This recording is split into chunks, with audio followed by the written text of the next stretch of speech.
আসসালামু আলাইকুম, welcome back to my channel. কেমন আছেন আপনারা সবাই? নতুন আরেকটি ভিডিওতে আবারও আপনাদেরকে স্বাগত জানাচ্ছি।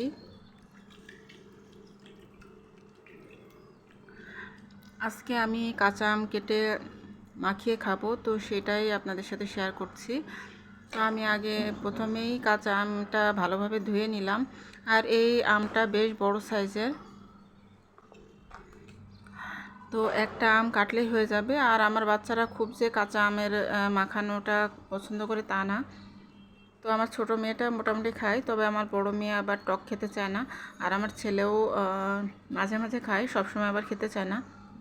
তো এই জন্য আমি একটা আম নিয়ে নিয়েছি, আমি আর আমার ছোট মেয়ে খাবো। আর আমটা মাখিয়ে নিয়ে ছাদে চলে যাব, ছাদে গিয়ে খাবো আমি আর আমার মেয়ে। তো আমি আমটাকে এখন ভালোভাবে ছুলে নিচ্ছি। এই ছুরিটাতে একটু ধার কমে গেছে আসলে, তো এই কারণে ছুলতে অনেকটাই সমস্যা হচ্ছে। তো আরেকটা আছে আমার সোলার, আরেকটা ছুরি আছে, তো ওইটা ইউজ করতে আমার একটু সমস্যা হয়, এটা আমার কাছে সুবিধা লাগে। তো আমের খোসা ছাড়াতে একটু সমস্যা হয়েছে, তো আমি তারপর ছাড়িয়ে নিয়েছি। আমের খোসা ছাড়িয়ে তারপরে আমি এখন আমটাকে ভালোভাবে ছোট ছোট করে স্লাইস করে কেটে নিব। আর আমের মাখা এটা তো সবাই মানে পছন্দ করে।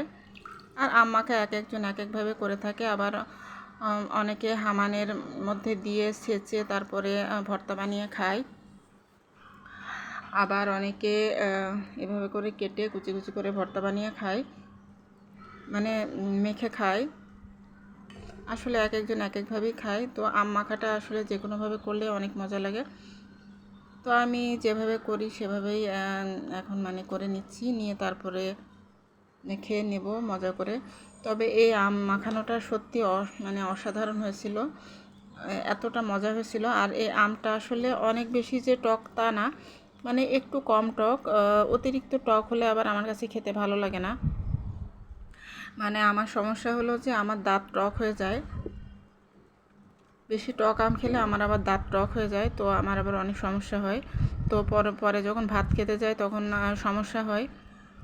তো আমার কাছে একটু টক মানে কম হলে খেতে ভালো লাগে।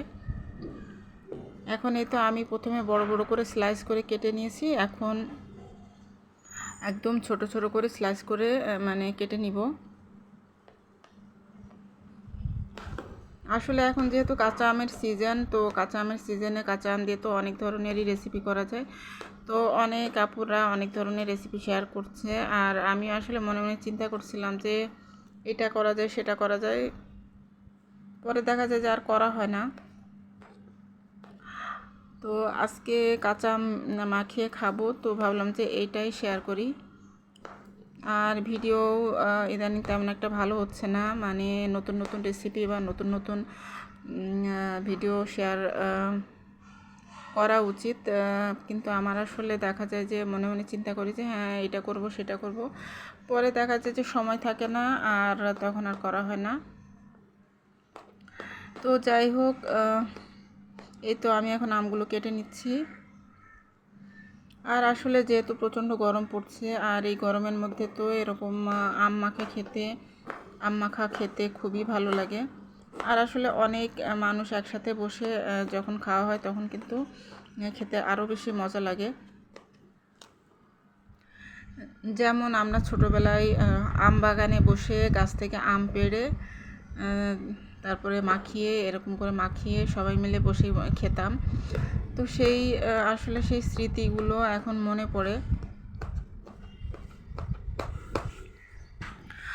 আর আমাদের তো আম বাগান আছে, আর আম বাগানের ভেতরে তো প্রচুর আম গাছ।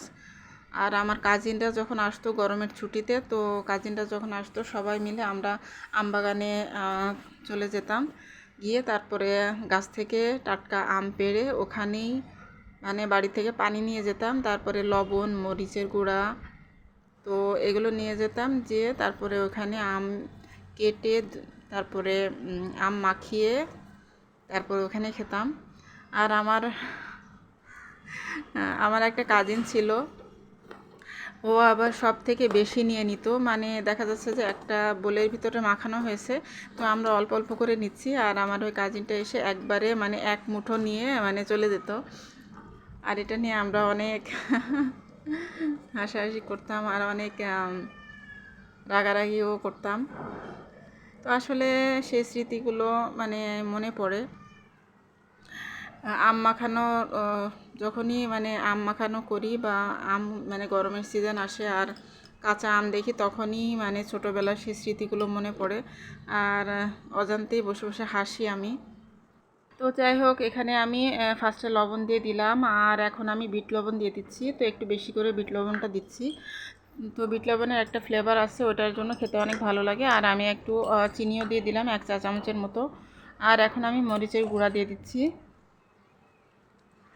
আর এখন আমি কয়েকটা আস্ত কাঁচামরিচ দিয়ে দিচ্ছি, দিয়ে তারপরে সেগুলো আমি হাতের সাহায্যে ভেঙে তারপরে একসাথে মাখিয়ে নেব। তো কাঁচামরিচেরও একটা সুন্দর ফ্লেভার আসবে, তো এই কারণে কাঁচামরিচটাও দিচ্ছি।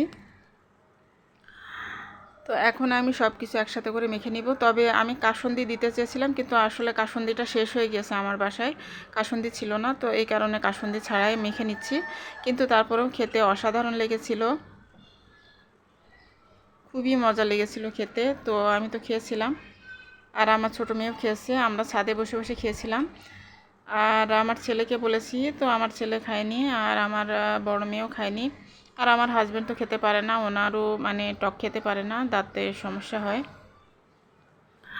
তো এই তো মেখে নিলাম, খুব সহজেই ঝটপট করে মেখে নিলাম, আর অনেক মজার একটা আম মাখা আসলে।